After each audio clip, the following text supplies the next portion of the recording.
The rain didn't pour. It remembered. It remembered every name called on this street, every side eye and long pause at a mailbox. Tiny needles of water stitched the afternoon together as Charles Green steadied a canvas grocery bag against his hip, the paper softening in his hands. Beside him, Margaret adjusted her scarf and pretended the weight of eggs and bread wasn't too much for her wrist today.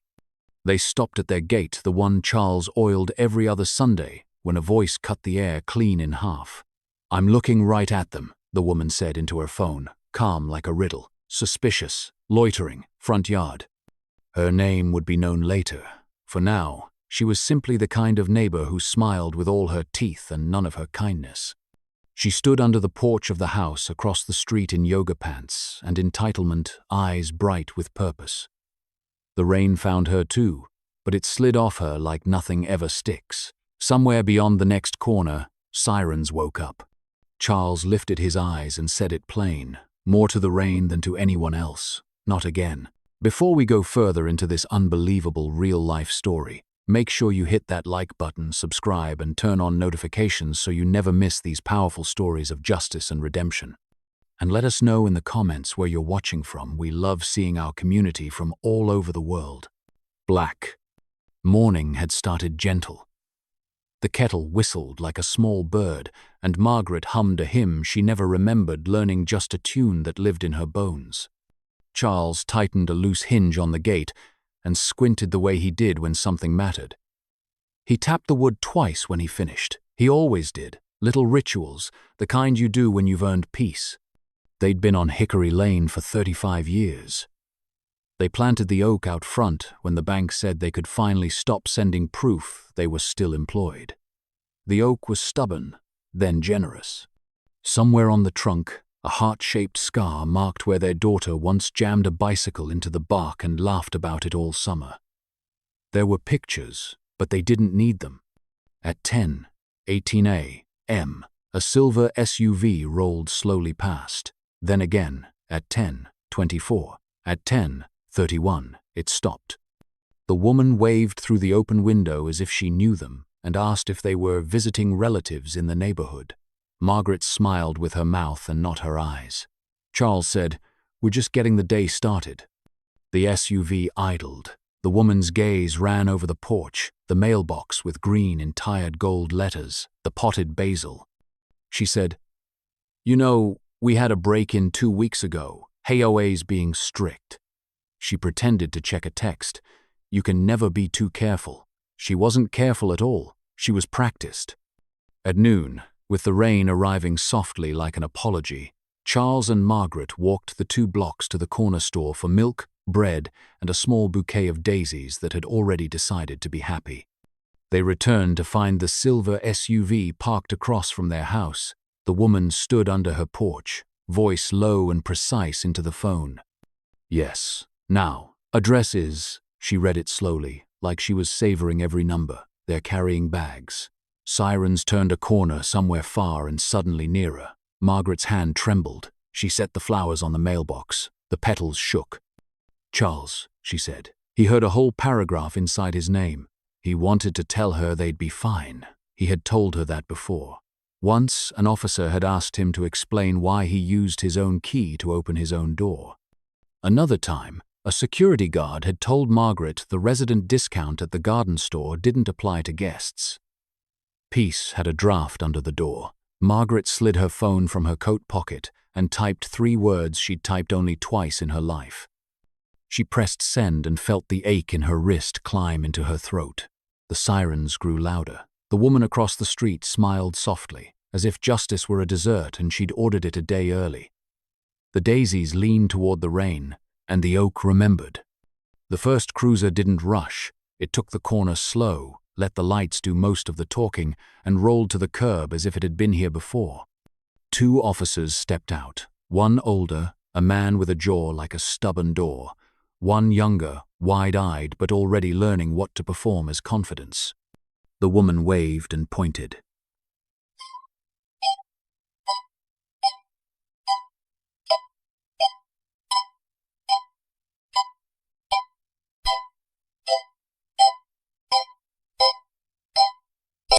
She didn't say what she had actually told dispatch. She left out the word they and leaned hard on, "I don't feel safe." She used the tone people use when they're certain the world owes them backup. "Afternoon," the older officer said, hand floating near his belt as if it was a bird that liked to perch there. "IDs?" Charles nodded slowly. "We live here," he said. He spoke like a teacher who knows the answer and is willing to give it one more time.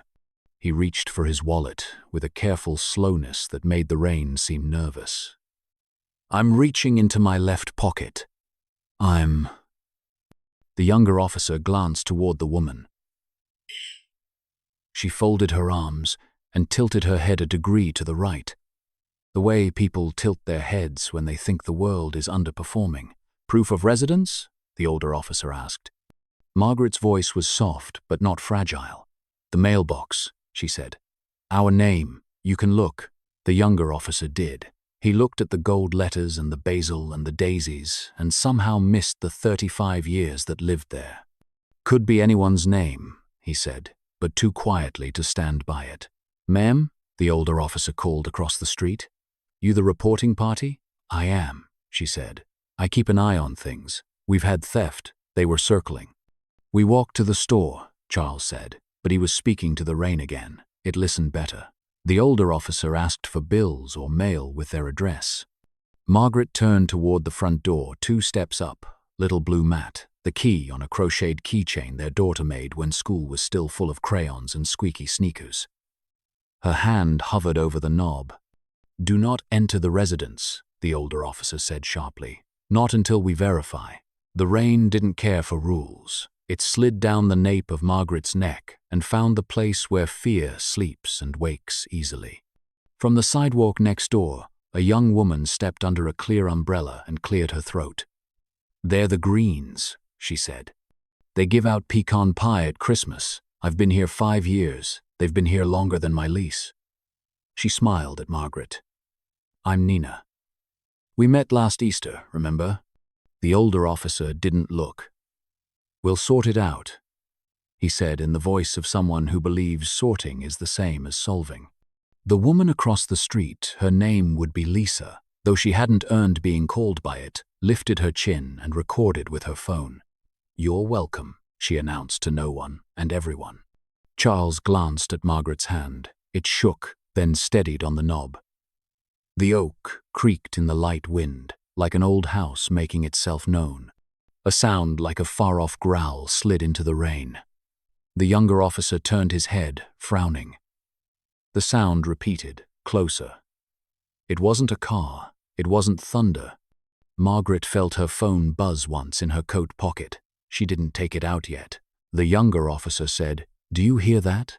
No one answered. The sound was answering for itself, coming up the block with intention. It wasn't just a motorcycle. It was a memory on 2 wheels. The engine cut through the wet air and drew a clean line to the curb, stopping with a confidence that didn't ask permission. A tall figure swung a leg off the bike and stood still for half a second, as if to find the exact place where gravity and purpose meet. She wore a Marine Corps dress uniform that the rain respected. It slid off the pressed seams like it knew better. She took off her helmet and shook rain from her braids. There was a scar below her jaw most people wouldn't notice. Most people didn't know how to look. "Danielle," Margaret breathed, the word leaving her like an exhale she'd been saving since morning. It wasn't a cry for help. It was a homecoming. The woman across the street laughed, and it sounded like a fork scraped across a plate. "What is this?" she said. "Is this some kind of—" Danielle didn't look at her. She looked at her parents. She took them all in the groceries, softening, the mailbox letters, the 2 officers in the middle of forgetting how to do their jobs properly. Her eyes moved like she was cataloging a scene, not for drama but for truth. "Afternoon," she said to the officers. Her voice had calm inside it. But the calm wasn't for free.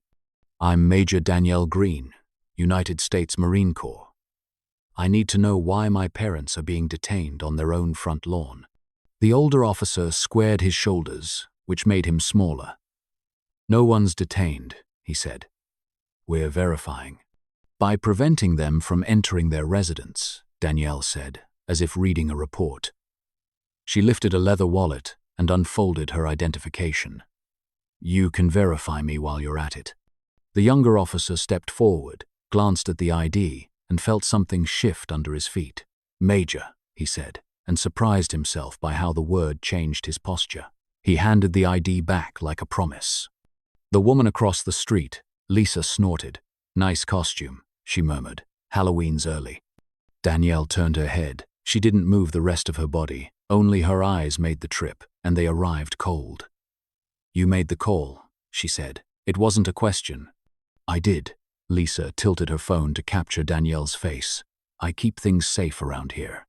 By reporting the owners of this residence as suspicious on the basis of carrying groceries. Danielle didn't inflect. She didn't need to. What exactly about them felt like a crime to you? Lisa smiled. You don't get to make me the bad guy because you're playing soldier. Marine, Danielle said. She didn't raise her voice. And I don't play. She returned her attention to the officers. You asked for proof of residence. The deed is in their names. It has been since 1988. She slid her phone from an inner pocket and tapped into a county records portal with the ease of someone who had already bookmarked every fight she might have to win. Do you want the parcel number or will the address suffice? The older officer glanced at the younger one.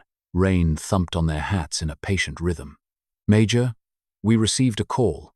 We have to respond. You did respond, Danielle said. Now you're responsible for what you do next. It should have ended there. It didn't. A dark sedan pulled up behind the cruiser, hazard lights blinking like nervous ticks. A man got out and stared at his wife as if gravity had changed. Lisa, he said. Not a greeting. A warning. Go home, Greg, she hissed, not taking the camera off Danielle. I'm handling it. The neighborhood had gathered quietly under umbrellas and awnings, drawn not by spectacle but by the way injustice makes a sound only some people hear. Nina stood nearer now, mouthed, thank you, toward Danielle, who nodded once, eyes never leaving the officers. Officer, Danielle said, you are free to interview the reporting party for details while my parents go inside and warm up. Or you can continue a detention that has no basis and no paperwork and no future you can defend. The younger officer cleared his throat.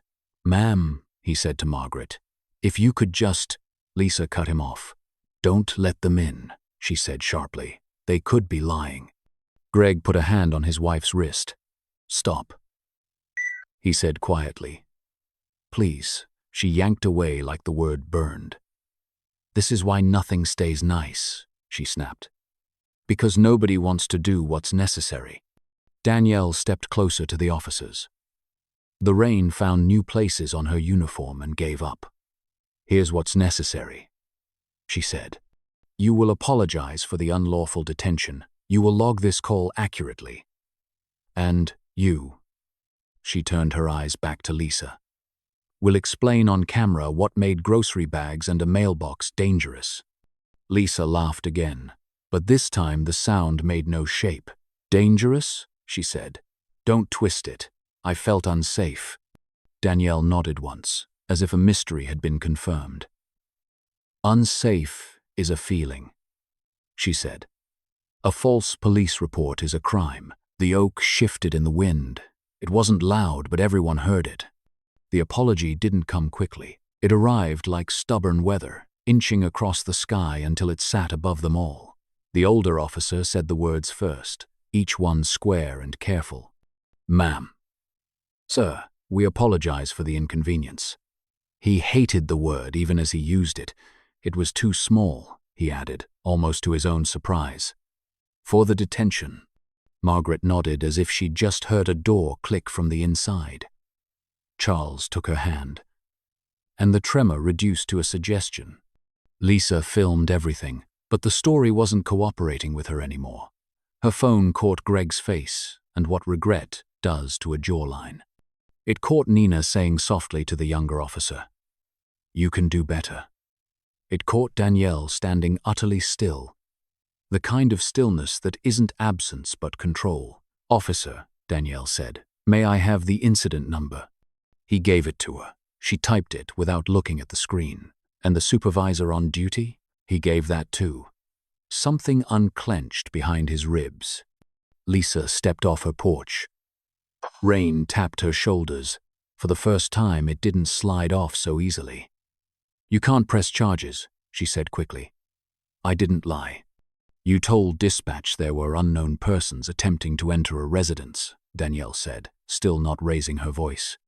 "You omitted that they were carrying groceries. You omitted that they were here before you. You framed your fear as fact. That's a lie you told with the confidence of someone who's been believed for less." Greg swallowed. "Lisa," he said, and the words sounded like a plea for a future. The younger officer shifted. "Ma'am," he said to Lisa, "we'll need your statement." "Fine," she snapped.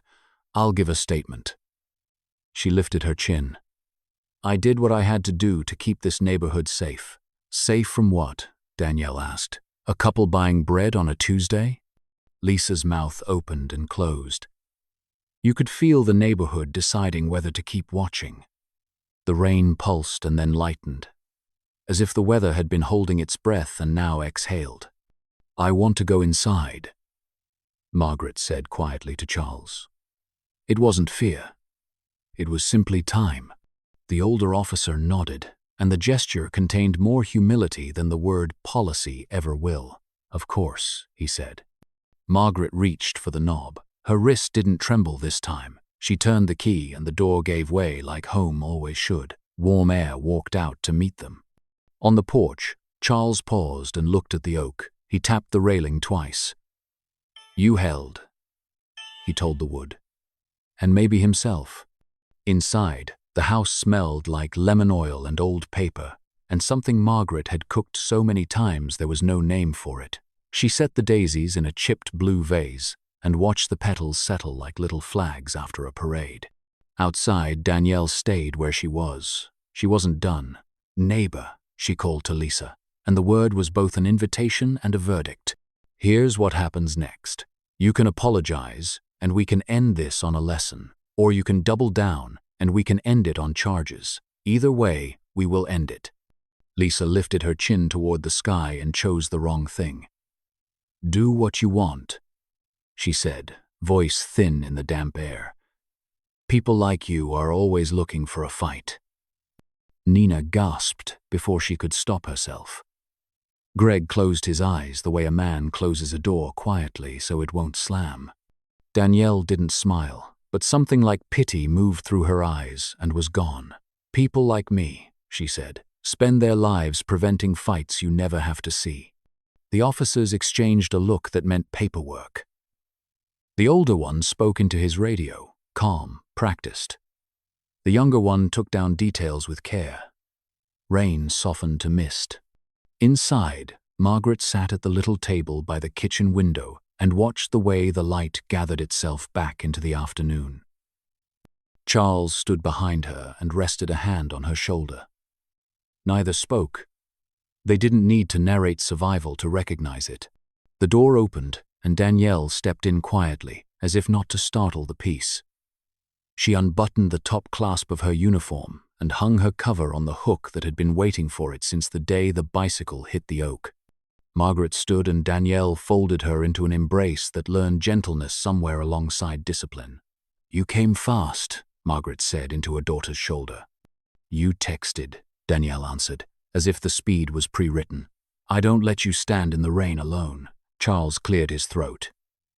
"You didn't raise your voice," he said, a smile sneaking up on him. "I would've. Sometimes the quietest words move the most," Danielle said. People don't forget quiet. They sat. Tea was poured. The house made the soft noises houses make when the storm moves 2 streets away. Outside, voices lowered and became sentences instead of accusations. Margaret looked at her daughter's face and saw the baby she used to wrap in a yellow blanket and the major the world had forgotten to expect. "Do they know?" she asked softly. "Who you are?" "They don't need to," Danielle said. "They just need to know who you are." From the porch, the oak held its wet leaves, like a choir waiting for a note. Somewhere under the bark, a bicycle scar remembered summer. A knock came, careful and quick. The younger officer stood in the doorway, hat in his hands now, the way some men hold apologies. "Ma'am." "Sir." "Major," he said, including everyone like a promise. "We're concluding on scene. We have the incident logged, and we'd like to provide a direct contact if there are any issues." "Thank you," Charles said. He meant it, and let it be known he would remember. The officer hesitated, then added in a smaller voice, "For what it's worth, I'm sorry you had to send that text at all." Danielle nodded once. "Do better when she calls about someone else," she said. "That's the measure." He nodded, eyes steady, and stepped back into a softer rain. Across the street, Greg spoke to his wife, and the conversation was just beyond hearing. It had the sound of something undoing itself slowly. Lisa's phone hung by her side, screen black. She said nothing now, not because she had run out of words, but because words had run out of her. On the porch, Nina approached, hesitant. "Mr. Green? Miss Margaret?" she called. "Do you need anything fixed?" "The gate. It sticks sometimes in the wet." Charles smiled fully then. The way a man smiles when a day decides to return him to himself. "Maybe I'll show you the trick," he said. There's always a trick. Evening didn't arrive. It unfolded. Clouds lifted, and the street smelled like wet dust and basil. Margaret placed 2 cups and a small plate of butter cookies on the porch table and insisted the officers take one on their way to the car. They did, and they chewed like men who hadn't had a cookie handed to them in uniform before, but wished they had. Danielle took her cover from the hook and set it on the porch table. Sun broke through and found the marine emblem. And for a second, the light made a quiet crown. "Justice isn't loud," Margaret said, almost to herself. "No," Danielle agreed. "It's steady." Charles tapped the railing twice. "We held," he said again. And this time Margaret answered, "We did." Nina tucked a stray hair behind her ear and gestured to the gate. "Show me?" "Come on," Charles said, and stood. From across the street, Greg approached the edge of their walkway and stopped like a man at the line between old habit and new choice. "Mr. Green," he said. His voice was the voice of someone who had decided to be honest and didn't know if he would be forgiven for it. "I'm sorry. For today. For other days I didn't see." Charles looked at him, then passed him to the house where the rain had left the windows clean. "Seeing is work," he said. "Do it more." Greg nodded. "I will." Lisa stayed on her porch, small now where she had been certain. The neighborhood exhaled. Doors closed, not slammed. The street was merely a street again. The narrator would usually end a story here. Today, the house had one more sound to make. From inside, a phone chimed with a new message, some distant administrative detail, a reminder about a dental appointment, a coupon that would be thrown away. Ordinary life resumed its commute. Danielle rose, slid her cover under her arm, and looked at her parents the way people look at the map of a place they've always belonged. "I'll stay the night," she said. "Just to make sure." "You don't have to," Margaret said, "but yes." They laughed together, 3 different ages of the same sound, and in the last 90 seconds of the day, the street remembered itself. The rain, now a rumor. The air, warm as a kitchen after bread. The oak, green, as the first day of summer, somewhere inside a calendar already turned to fall. The Marine's hat caught one more square of sunlight and gave it back, and the house kept the rest.